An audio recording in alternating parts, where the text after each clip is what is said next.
फेकून द्या ती अडगळ. घर एकाच वेळी अडगळ मुक्त करण्याचा प्रयत्न करू नका. कुणालाच ते जमलेलं नाही. 1-2 दिवसात घराची साफसफाई होऊ शकते, पण 1-2 दिवसात घर अडगळ मुक्त नाही होऊ शकत. ही महिनाभर चालणारी प्रक्रिया आहे. जुनं टाकून दिल्याशिवाय नवं येत नाही. सृष्टीचा हा नियम आहे. घरासाठीही तो लागू होतो.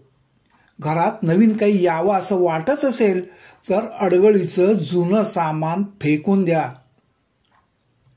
दिवाळी हा लक्ष्मीचा सण. लक्ष्मीला स्वच्छता टापटीप फार आवडते, म्हणून तर दिवाळीपूर्वी आपण घराची साफसफाई करतो. पण फक्त साफसफाई केली म्हणजे झालं का? निक्षून सांगतो, जोपर्यंत घरातील अडगळ फेकून दिली जात नाही तोपर्यंत या साफसफाईचा किंवा रंगरंगोटीचा काहीही उपयोग नाही. आता अडगळ म्हणजे काय? फेंगशुईनुसार ज्या वस्तूंचा गेल्या 3 वर्षात एकदाही वापर झाला नाही ती वस्तू म्हणजे अडगळ. लक्ष्मी प्राप्ती इच्छा धरणाऱ्यांनी अजिबात मोह न ठेवता निर्दयपणा अशा वस्तू फेकून द्यायला हव्यात. मी आधी सांगितलेलं वाक्य 100 वेळा रिपीट करा. अजिबात मोह न ठेवता निर्दयीपणाने अशा वस्तू फेकून द्यायला हव्यात. असू दे, येईल कधीतरी उपयोगाला असं म्हणत त्या कित्येक अनावश्यक गोष्टींचा साठा करत राहतात. पण हा कधीतरी वर्षानुवर्षे प्रत्यक्षात मात्र येत नाही. वर्षानुवर्ष या गोष्टी पडून राहतात आणि तुमच्या भाग्यात अडथळे तयार करतात. या साठवणुकीला काही माता भगिनी संसार जोडणं असंही म्हणतील. पण वास्तुशास्त्र फेंगशुई याला अवदसेला आमंत्रण देणं असं म्हणते. वस्तू फेकल्यामुळे 5-10 हजारांचं नुकसान झाल्यासारखं कुणालाही वाटेल, पण हे नुकसान नाहीये. जेवढं जाईल त्याच्या दामदुपटीनं माता लक्ष्मी तुम्हाला देईल याची खात्री बाळगा. महाभारताच्या अनुशासन पर्वात आलेला एक श्लोक पहा. भिन्न भांडंच खट्वांच कुकुटम शनुकम तथा अप्रशस्तानि सर्वाणि यश्च वृक्षो गृहे रोहा भिन्न भांडे कलिप्राहु खटवायांतु धनक्षया. हा श्लोक होता महाभारत अनुशासन पर्व 127 15-16 मधील. अर्थात घरात फुटकी भांडी, तुटलेला पलंग ठेवू नये. फुटक्या भांड्यात कली राहतो तर तुटलेल्या पलंगामुळं धनहानी होते. घरातील निरुपयोगी वस्तू वास्तुदोषांचं मोठं कारण बनतात. किचनमधील निरुपयोगी भांडी, बरण्या, रिकामी खोकी, निरुपयोगी प्रेझेंट्स, परंपरागत ठेवलेल्या काही वस्तू, रद्दी, पुस्तकं, न ऐकल्या जाणाऱ्या कॅसेट्स आणि सीडीज, VCDs, लिस्ट प्रचंड आहे. जर तुम्हाला मोकळं व्हायचं असेल तर नवनव्या अनुभवांनी आयुष्य समृद्ध व्हावं असं वाटत असेल तर या अडगळीतून बाहेर पडावंच लागेल. अशा वस्तू कुणाला देऊन टाका, विका किंवा सरळ फेकून द्या. आपल्यापैकी बहुतेक जण कपड्यांच्या प्रेमात पडतात. त्यासाठी कारणं ठरलेली असतात. कदाचित मी बारीक होईन आणि हे कपडे पुन्हा वापरू शकेन, किंवा कदाचित मला याची गरज पडेल, कदाचित माझ्या मुलांना हे भविष्यात कपडे आवडतील. अरे, वर्तमानात जागा. तुम्ही आत्ता जे वापरताय त्यासाठी जागा मोकळी करा. जुनं फेकून द्या. पुस्तकं कितीही निरुपयोगी असली तरी ती फेकणं कठीण असतं याची मला जाणीव आहे. किमान 2 गोष्टी करता येतील. पुस्तकांवर अजिबात धूळ बसणार नाही याची काळजी घ्या, आणि ती वाचली नाहीत तरी किमान महिन्याभरातून एकदा तरी ती नुसतीच चाळा. शेल्फमध्येच त्यांची जागा बदला. Keep them on moving. हे केलं नाहीत तर तुमची मौल्यवान पुस्तकंही अडगळ बनतील. ऊर्जेचा प्रवाह तिथे अडकून पडेल. वर्तमानपत्राची रद्दी आणि मासिकं मात्र वेळच्या वेळी फेकून द्यायलाच हवीत. हां, काही संदर्भ हवे असतील तर त्यासाठी चिकट वही बनवावी. कुणाच्या घरात रद्दीचे ढीग बघितले की मला गलबलायला होतं. 2 पैशासाठी आपण किती किंमत मोजतोय याची जाणीव आपल्याला नसते. पाणी वाहतं असलं की फ्रेश राहतं, साचून राहिलं की ते शेवाळतं. झऱ्याचं रूपांतर डबक्यात झालं की संपलंच सगळं. ऊर्जेचंही असंच आहे. ऊर्जा अडली गेली की ती शेवाळते, अपायकारक बनते. अडगळीचं मुख्य काम काय तर ऊर्जेला अटकाव करणं, तिचा प्रवाह थांबवणं. जागोजागी ऊर्जेचे बांध आपणच घालतो आणि मग घरात फ्रेश वाटत नाही, थकल्यासारखं वाटतंय, घरात थांबावंसं वाटत नाही, अशा अनेक तक्रारी करत राहतो.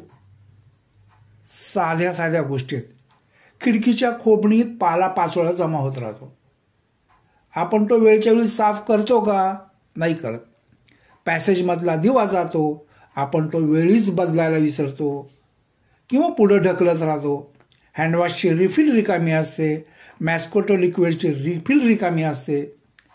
रिफिल संपलेले 1-2 पेन टेबलावर पडून असतात. लिस्ट मोठी आहे. खरं तर 1-2 मिनिटाचा वेळ दिला तरी या गोष्टी मार्गी लागू शकतात. पण ज्यांना करिअरमध्ये अडचणी असतील त्यांनी घराचा उत्तर भाग तपासा. तिथं अडगळ असणारच. त्याच्या नातेसंबंधात तणाव आहे, नवरा बायकोंचं पटत नाही, त्यांनी नैऋत्य कोपऱ्यात किती अडगळ साचून राहिली ते पहा. ज्यांच्याकडे पैसा टिकत नाही त्यांनी आग्नेय कोपरा तपासा. मुलीच्या लग्नात अडचणी येत असतील तर वायव्येच्या कोपऱ्यात ठेवलेली अडगळ बघा. अडगळ अडचणीचा डोंगर उभा करते. हा डोंगर पोखरा, नक्की सोनं मिळेल.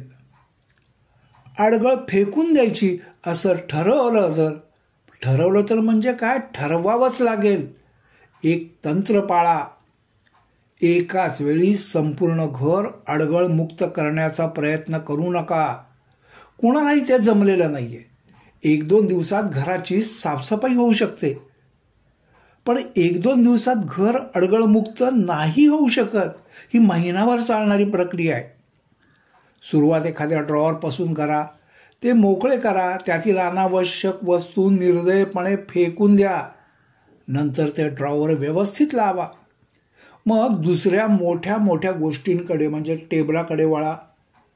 घर अडगळमुक्त करण्यास सुरुवात कराल त्याच दिवशी एका काचेच्या बाटलीत पावसाचं, दवाचं, अगदी नाहीच जमलं तर विहिरीचं, तळ्याचं किंवा नदीचं पाणी भरून ती बाटली गॅलरीत किंवा गच्चीवर अशा प्रकारे ठेवा की तिच्यावर सूर्यप्रकाश आणि चंद्रप्रकाश पडेल. महिनाभरात जेव्हा घर साफ होईल तेव्हा मनाला कसं पिसं लागल्यासारखं हलकं हलकं वाटतं. हा अनुभव घेण्याचाच प्रकार आहे. घर संपूर्ण अडगळमुक्त झालं की 25 मेणबत्त्या घ्या. घराच्या 4ही कोपऱ्यात आणि मध्यभागी प्रत्येकी 5 मेणबत्त्या प्रज्वलित करा. नंतर जी बाटली आपण महिन्यापूर्वी पाण्याने भरून ठेवली होती त्या बाटलीतलं पाणी घरभर शिंपडा. घरात सगळीकडं, विशेषतः कोपऱ्यात जाऊन मोठ्या आवाजात घंटा वाजवा. नंतर खडे मिठाने भरलेले काचेचे, पोर्सिलिनचे बाऊल प्रत्येक कोपऱ्यात ठेवा. बऱ्याच काळापासून अडून राहिलेल्या गोष्टी आठवडाभरात कशा मार्गी लागायला सुरुवात होते याचा अनुभव घ्यायला आता सज्ज व्हा. आता वेगवेगळ्या रूममधली अडगळ कशी कशी फेकता येईल याचे मी तुम्हाला ॲप्रॉक्सिमेटली गाईडलाईन्स देतो. आता बेडरूममधलं क्लटर, औषधाच्या रिकाम्या किंवा मुदत संपून गेलेल्या बाटल्या, टॅबलेट, सौंदर्य प्रसाधनं, कपड्यांचे ढीग, जुने वापरात नसलेले कपडे, बूट इत्यादी, ओसांडून वाहणारी डस्टबिन, न वाचली जाणारी पुस्तकं, वापरलेले tissue paper, mobile, phone, T V, computer, radio systems, stereo systems आणि बरंच काही टप्प्याटप्प्याने कमी करता येईल.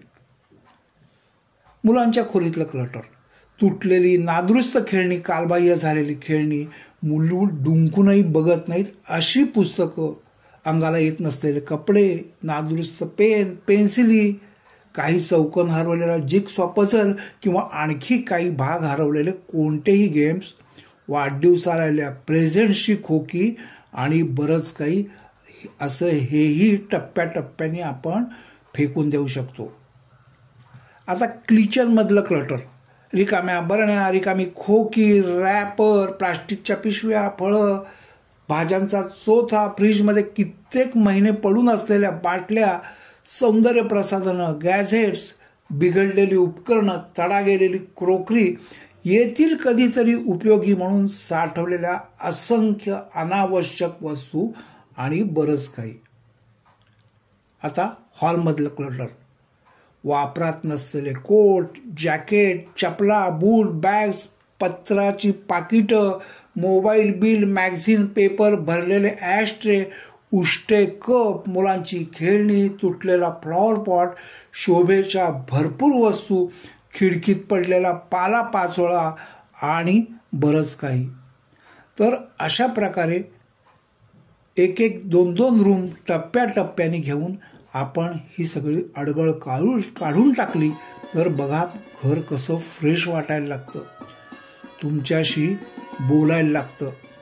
चला तर घर आता आपण अडगळमुक्त करूया आणि आपल्या ऊर्जेचा झरा खळाळता वाहू देऊयात.